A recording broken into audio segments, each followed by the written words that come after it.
and you're listening to A Daily Dose of Hope, healthy stuff so you can keep on trucking with Hope Savaro.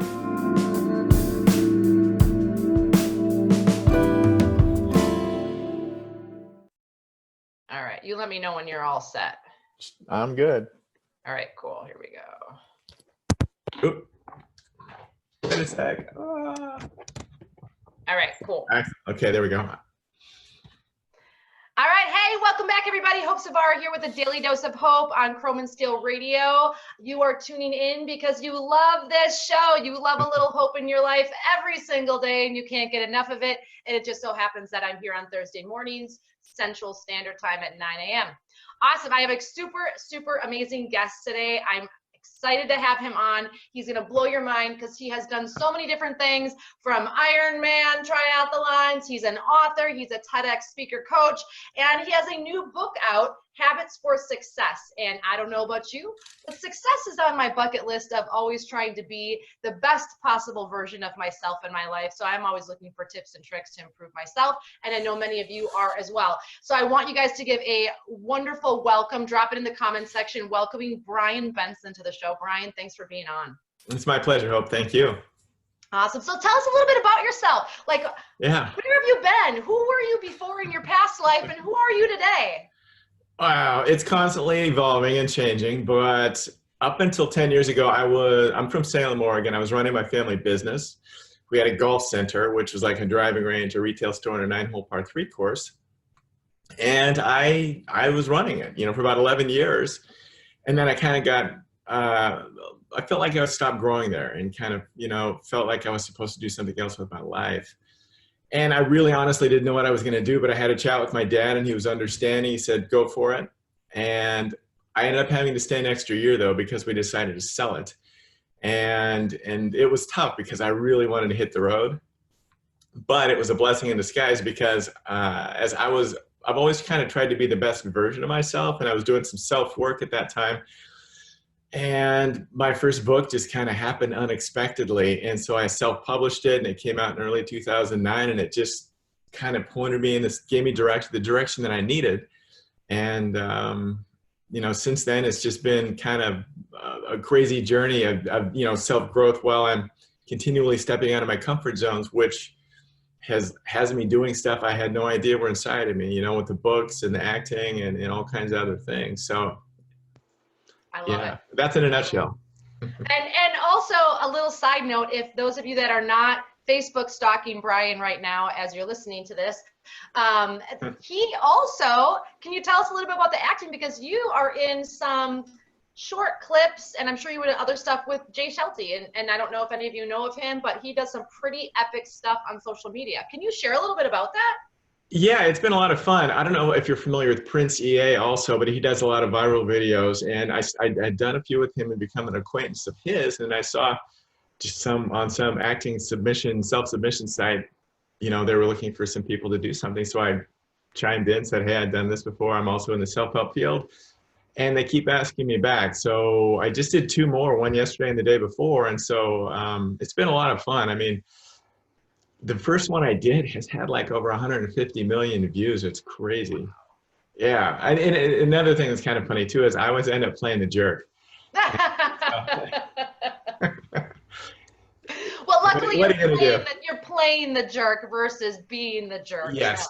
So that's the key point. But I want to kind of dive in and ask you a couple questions. This is about your past life.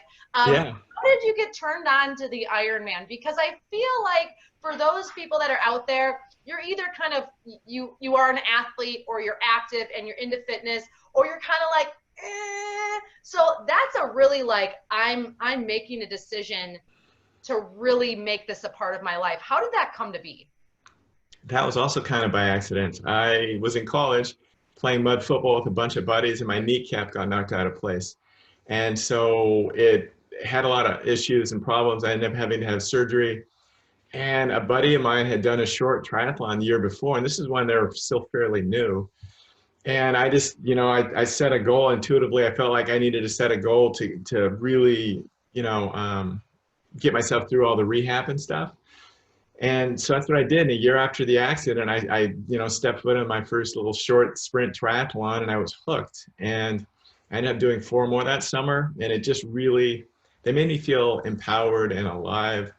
And the next summer I did 10 races, and then the third summer I did my first Ironman. And so all told, I think I've done over 50 races, but it just kind of became a lifestyle for me. And I didn't see it coming, but it made me just feel, I was in the best shape of my life. And it was just, here's another side note. It's interesting though, I think we're all here working on learning how to love and accept ourselves more. And I think there was a part of me back then that was still trying to fill some of those voids. And I think that it did fill a void. It was a positive void, if that makes sense. But I look back very, very fondly on all the racing and the experiences and the travel that I had and the friends that I made from it. I love it. And I think for those of you listening today, can probably in some capacity relate to Brian, because I can. And you said something that really struck a chord with me. You were looking to fill something in your life. You were looking to kind of find something in your life. And this morning I was on a show and we're talking about addiction and recovery, because I'm a recovering addict. And we're looking to fill that void. We're looking to find ourselves in that process. And some people go down a path that's not so healthy, and some people find that healthy path. Some people find the healthy path through the unhealthy path. And I think for those of you listening thinking, I could never run, I could never do a triathlon, I could never do any of that. Well, ask yourself, what could you do? Because there is a healthy option. There is a healthy choice. Maybe it's just walking more. Maybe it's taking up an aerobics class. Maybe it's just meditation or just smiling more. Whatever it is, I think your triathlon and your Ironman, it's like a metaphor for us to find something to become more for ourselves. I mean, what do you think about that, Brian? No, I totally agree. There's just, ultimately it comes down to, I think, trying to put, healthy, high vibrational activities in place of those things that we kind of go to when we're feeling down. And, whether it's drinking or just whatever, too much shopping, too much TV, too much internet, you name it. But for me, it was really nice. And I think it was wonderful to have that in my back pocket when I left the family business 10 years later, kind of knowing that I could accomplish something if I put my mind to it. And, I had to train a lot to get ready for some of those races, but most of it was up here and right here. And so, just like you said, if people are looking for something just to kind of get them, to wake up a little bit and feel better, go hike, go for a walk. Nature is just a cure-all for everything. I try to hike every day, and living here in LA, it's my reset, and it helps me stay grounded. But there's a lot of things that we can do that will help us kind of turn that corner and to start feeling a little bit better in general and better about ourselves. You said two things. You said high vibration activities and personal reset. And I think a lot of people never put a lot of thought in it because they've never been exposed to it. And clearly you've been exposed to it. The idea of high vibration friendships, high vibration activities. Positive friendships. Yes, high vibration foods. And the more you're around that low vibration stuff, we all know it. We feel like crap after we're around that person in our life when we leave and we're like, why do I feel so yucky? And it's because they're low vibration. Or after we have fried food 5 days in a row, it's like, oh, I just need like some fruits and vegetables. And there's something out there for everybody in that matter. And for that time in your life, it was triathlons and Ironmans. And for a big part of my life, it was yoga. I love nature. Nature is my reset. But how did that transpire into you writing books? Well, like I briefly touched on earlier, when I was leaving the family business, I honestly did not know what I was going to do. I just felt like I had this gift inside of me that needed to come out, and I didn't know what it was, but I needed to try and find out what it was. And so that last year, while being at the business and just ready to just wanting to hit the road, I sat down one day and wrote down 5 things that I knew that would help me stay in balance during this period. And after I wrote them down, I put it on a piece of paper and stuck it in my wallet. Every once in a while when I started kind of feeling down or just a little scattered, I would make sure that I was doing what was on my list, and it helped me so much so my intuition screamed, expand the list and write a book. And so I wrote this simple little book on how to, a whole bunch of different ways to stay in balance, and self-published it. And when it came out in 2009, It won a couple of awards, which really surprised me. It didn't sell that much because number one, I was too shy to market it, and I didn't know how to market it.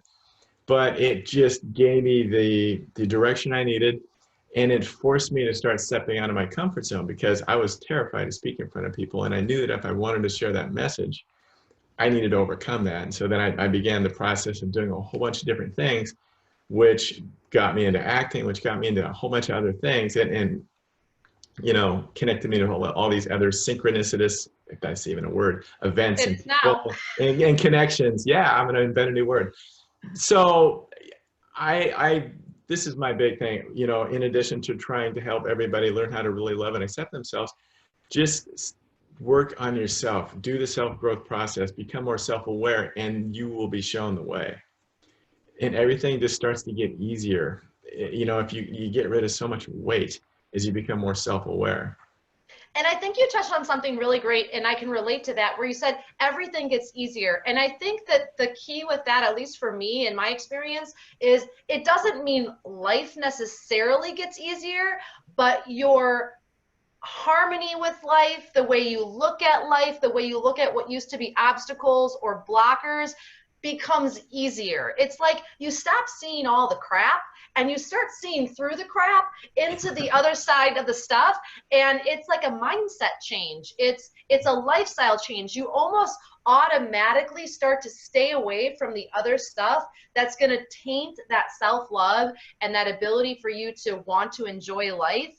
And I just think that's such a powerful thing. And then to write a book about it to inspire other people, because one thing I continually find over and over and over again, and I've been working with people for almost 20 years, is everybody is lost on some way, shape, or form. And we all need somebody just a little bit further ahead to pull us up, to say, hey, like, you can do this, be their cheerleader, but then also like the 5 things that will help me stay in balance. For those of you listening, I challenge you to write down 5 things today that you need to do to help you stay in balance, and do exactly what Brian did. Pin it up. For my truckers, pin it up on your dashboard. If you're at home, if you're a stay-at-home mom or you work in a cubicle, pin it up where you're going to see it every single day to keep you accountable, because it sounds like that's kind of what you did too.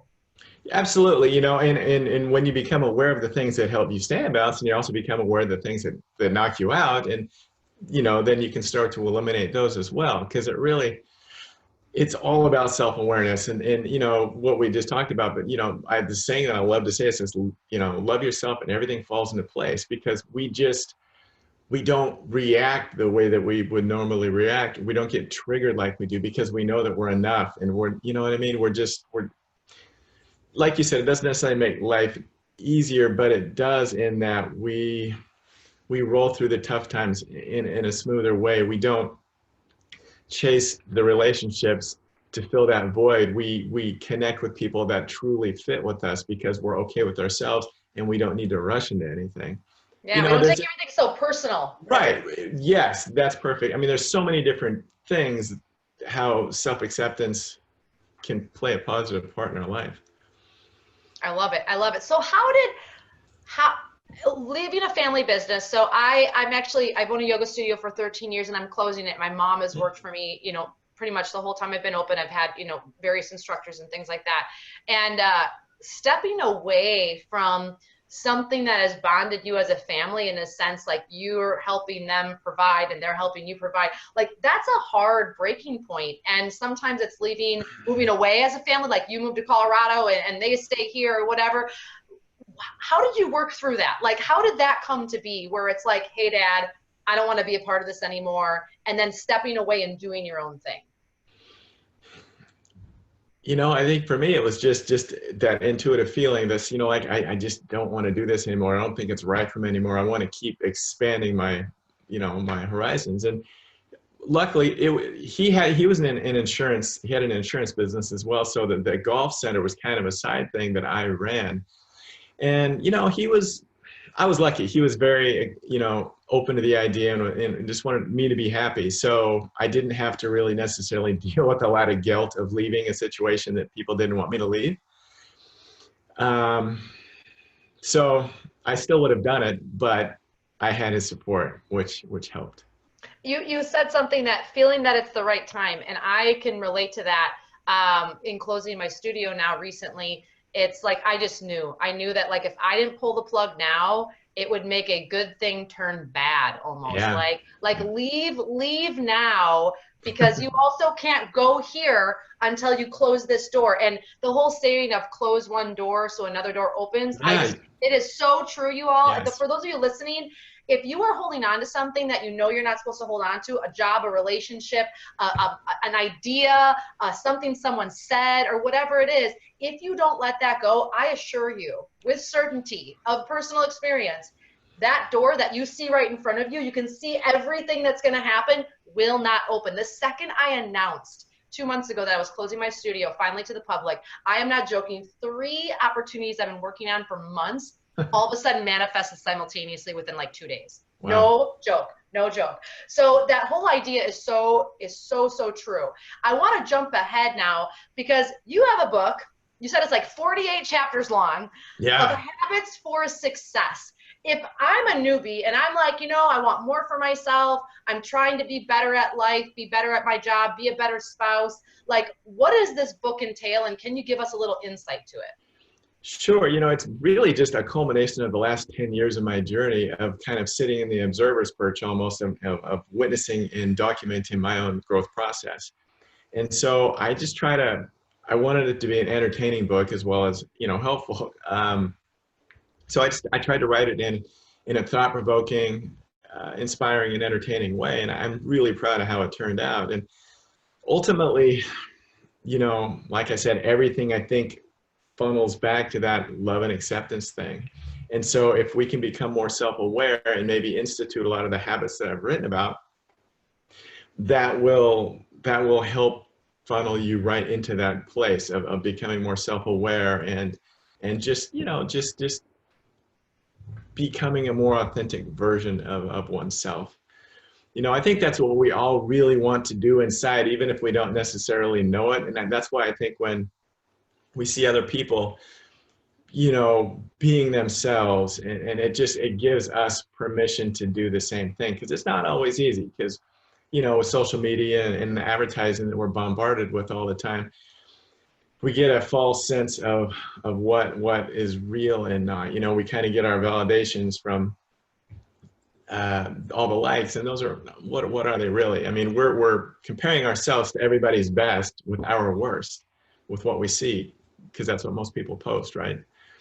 So this book, there's so many different chapters in there that just talk about all kinds of different things. And, some you might already be aware of something, but maybe not, but they're all high vibrational, positive ways to make change in your life. I love it. You touched on this like self-aware, and we've said this phrase a few times. I know, I keep saying it, and people are probably getting tired of it, but it's the truth. It's where it all lies. And I think for many people, and I don't know, for those of you listening, but my addictive self, my old self, I'm in recovery now for 15 years, and I had no idea what self-awareness was. Like, I remember my first yoga class, and the teacher made me pay attention to my breathing, and I was like, you can do that? Like, that's possible?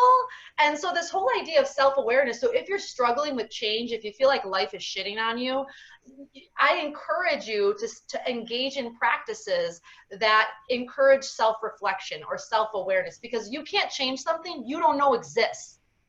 And I think sometimes that's the rabbit, that's the race, or that's the hamster wheel that many of us get on. I'd love to hear your insights on that and what your thoughts are on that. No, I totally agree. And it all really starts with slowing down. And that's terrifying for a lot of people if they're in this pace of really zipping through things, or having music playing all the time, or, having the TV on all the time, or that's just a way to block out what's wanting to come through. Whether it's something that you need to heal, or whether it's an intuition that wants to speak to you to help put you on your proper path. So got to start slowing down. Do you think that has something to do with too? I look at just the West in general, America in general, like we almost have this unwritten rule of if you're not going nonstop, you're not getting somewhere. You're not effective. But you go anywhere else. I've traveled the world. Many places. You go anywhere else in Asia, Europe. they take Sunday off very seriously. Many places close for siesta. I mean, it's like I'll be there at 11 and it's 8 p.m. Even like the month of August, don't they go on holiday too? Yes, Businesses yes. like that, right? And so here we are thinking we're so progressive and we're so effective in doing things, but we're burnt out. We have adrenal fatigue. We're stressed. We're overweight. We can't sleep. And the solution to that is exactly what you said.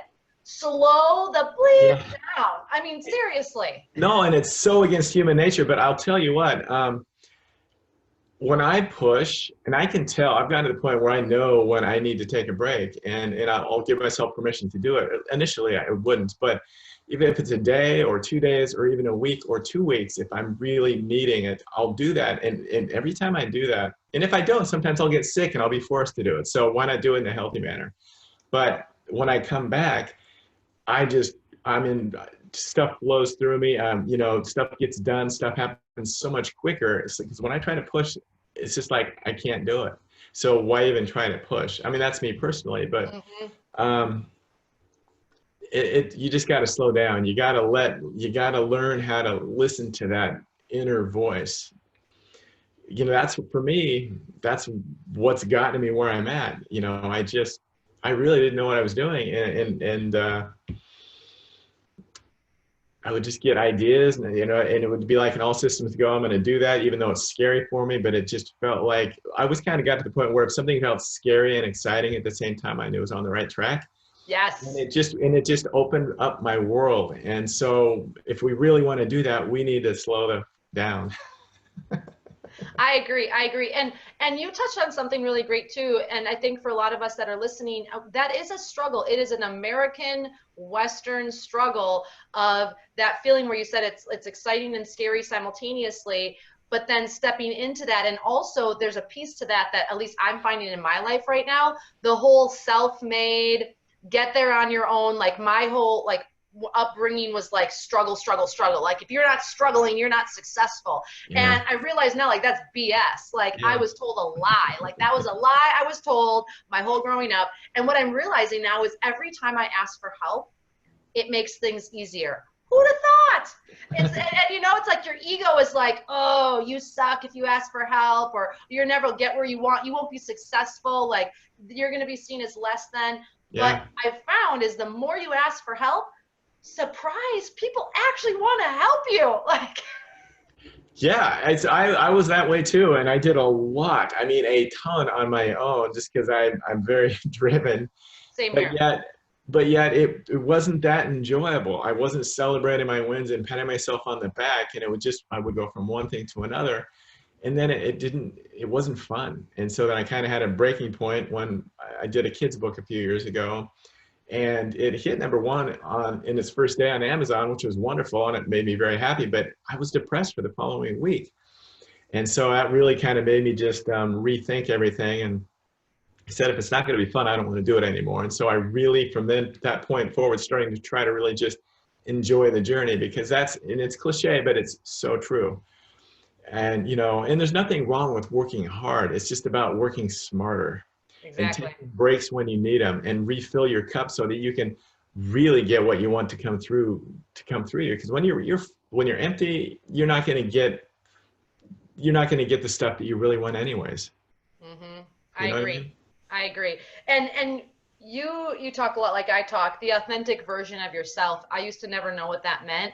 But I always remember being like at a party in my teens and early 20s, and you see that one person. For me, I'm a female, so you see that one female where it's like, she's average, right? Like I'm average, like we're all average in some way, but it's like there was nothing really that special, but she was so freaking confident. And it was like everybody was attracted to her, and it was like, why? I like couldn't understand in my naive self. Okay, I'm totally being just like vulnerable here and telling people that, you know, but she was authentic in that moment. You know, she may not have had the best clothes or had the best body or whatever, but she was her, and people were attracted to that. And I think that's like a mixed message we have in our society of like, the more you are yourself, and you're not here to squash anybody, or you are yourself with kindness, that will always be received well. Versus if you're trying to be the best version of yourself and take everybody down in the mean way. You know, like I got to get through this path, and the only way I can do that is by burning everybody down, but I'm my best self. Like, people feel that too. So you're talking about high vibration. Is it really your best self in that particular case? It's not. I mean, it's not. Yeah. Exactly. So that just always really strikes me, and I feel like yoga for me, and being outside in nature or walking, I love to walk, is my way of resetting. Like, get real with yourself, Hope. It calls me out on all my shit so that I can go back into my life then and make sure I'm doing what I should be doing and being the best version of myself. What are your suggestions for people if maybe yoga's not for them, or running or something that's not? What else could people do to find that? You know, I mean, if you're able to walk, I mean, we keep talking about it, but just get outside, you know, try to get around some trees and just sit there if you can't walk very far, but just you know, just slow down, relax. If you can walk, then go, you know, walk 2 or 3 miles. And that's where I get all my ideas. It's amazing. I'll just be going along and I'll, you know, speak a little blog into my phone and email it to myself or whatever. And it's just, oh my God, yes, I do the same thing. Yeah. I mean, it does like 10 things for me. I mean, when I was preparing to do my TEDx talk, the loop that I did was 3 miles. It was, and I would do it twice, once on the way out and once on the way back, you know, at about 15 minutes. And it just, for some reason, when I'm out there, it's sunk in better too.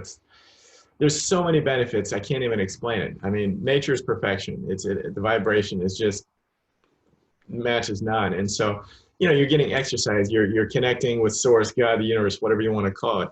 You're letting your intuition come through. You know, there's so many things you can gain from getting outside. I love it. So that's my biggest thing. I mean, you know, if you can't get outside, sit on your couch for a little bit, put on some really relaxing, easygoing music, and you know, ambient music or whatever, and just shut your eyes, take some deep breaths, and just know that everything's going to be okay. And just do that and make it a practice and see what happens. And I think dedicating yourself to one thing and really showing up for that every day, and not letting your egotistical mind downplay that, like, that's not of value. Because that was my problem early in recovery. It was like, I'm not doing enough. I'm not recovering fast enough. I'm not stepping forward fast enough. And I was discounting all of the amazing steps I was taking to practice self-care and to heal and to find myself again. And I think we as a society need to give ourselves more permission to be okay with that. And even like your Success Habits book, Your Habits for Success, sorry, I said that backwards. It's like, find one of those, read his book, find one of those, do it till it becomes as automatic as brushing your teeth, and then do another thing. This mentality that we have to change all at once we've been lied to. It's BS. It doesn't happen. The people that say that really didn't happen for them. And if it did, it was a fluke. It was a fluke. And most of us, we have to change such on a deep level of all of the stuff that made us who we were now. We kind of have to undo that to get where we want to go. So give yourself permission, like Brian's saying, to just like, and let it be okay. Yeah, thank you. And I think when I've been told, when people read the chapters, you know, there's stories in there. And I think, you know, when we listen to someone speak or we read something, a lot of times we'll put ourselves into that, you know, like, what would I be like? How would I have reacted to that? And I think I've been told that people are able to do that really easily. And it just kind of, I don't know, it opens up some ideas and you know, the whole self-awareness process. I love it. I love it. Yeah. You are such a wealth of knowledge, and I did stalk you on Facebook a little bit. So if you haven't yet, make sure you go and find him on Facebook and find him on your website. I've got a lot of great stuff on the website, a lot of short films and videos and other stuff. And yeah, it's just brianbenson.com. Perfect. Here's a recap. For those of you that just caught the end of this episode, and you can go back because this is an amazing episode. Brian Benson is our guest today. We are talking about success habits and kind of going from where you are to where you want to be. And one of the things I want you guys to remember to do, because I'm going to follow up with every single one of you in some way, shape, or form, is 5 things that will help you stay in balance. Write them down. And here's a little insight, because this is what I would do in my mind, in my old self, is I would go, F that, I don't need to do that. And then I would struggle. All because I was like, literally, my egotistical mind did not want me to move forward. It wanted me to stay stuck. It wanted me to stay miserable. And guess what? Writing down 5 things will take you 5 minutes, maybe at max. And I promise you, it's not going to cost you any money. You don't have to tell a single soul about it. You are the only one holding yourself back from doing that. So I'm calling you out on it because I would call myself out on it. Second thing I want you to do is decide what one practice you can add into your day every single day, like Brian was talking about. Maybe it's not running an Ironman. Maybe it's not taking up yoga. But like he said, turn on some music on this thing that is a new appendage to our arm and our hip called a phone, and turn on some soft music. Close your eyes even for a minute and just breathe and like reset yourself. Do that every day and watch your life change. Yeah. I want to give a quick shout out here to our sponsors over at Chrome and Steel Radio. First is Jack's Chrome Shop. Quick delivery from our warehouse, hundreds of products in stock, wide selection of grills, LED lights, lug nut covers, interior trim, bumpers, window accessories, and more. Jack's Chrome Shop Club gives loyal customers exclusive apparel and access to custom parts along with special pricing on all Jack's Chrome. I also, for those of you that follow me at Mother Trucker Yoga, they are making our mud flaps. So now you know where they're coming from, and it's great quality. Remember to visit jackschromeshop.com and use JND15 to get 15% off your order, because you guys love me and I love you. I also want to give a special shout out to Davy Crockett TA Travel Center off of exit 36 and I-81 in Grinville, Tennessee. They are the best TA out there. They have IHOP, Papa John's, Dunkin' Donuts, monthly sales on food and fuel. They have an amazing new parking lot they just put in. Absolutely fantastic. Big supporter of Chrome and Steel Radio and Trucker Nation. I know many of you love Andrea over at Trucker Nation, so definitely check that out. Why go hunting for your fuel and food when you can find a sure catch at Davy Crockett TA Travel? Love them. Love them, love them. And Chrome and Steel Radio is doing a special event there in October. We'll be giving you guys details when that comes to be. But Brian, why don't you let us know really quick here, and we'll put this all in the comments and in the post here so you all know where to find him. But let us know website, what social media outlets you're on, and where to find your book. Thank you. Website's gbrianbenson.com. You can find the book on Amazon at the link habitsforsuccessbook.com or on my website. And I'm on pretty much all social media, just under G. Brian Benson. Awesome. I love it. We will make sure everyone gets all of that. And please follow him, because he has some really amazing uplifting stuff. And we all need a little inspiration in our life, because we all get down. But I want you to know, no matter how hard it gets, you should never lose hope. Never lose hope that there is opportunity out there for you. You just have to reach out and grab it. This is why I do this every single Thursday with y'all, because I love you and I know what it's like to be in the dumps. I know what it's like to be in the pit, to be in the darkness, and there is light out there for you, and I want to help you find it. Brian, thank you so much for being on the show. Thank you. I appreciate it. Everybody, make sure the most important thing about this show is you got to share it out. Share out this message. Share out this broadcast. Let everybody know that you love A Daily Dose of Hope and Chrome and Steel Radio, and we will see you guys again really soon. Bye now. Take care.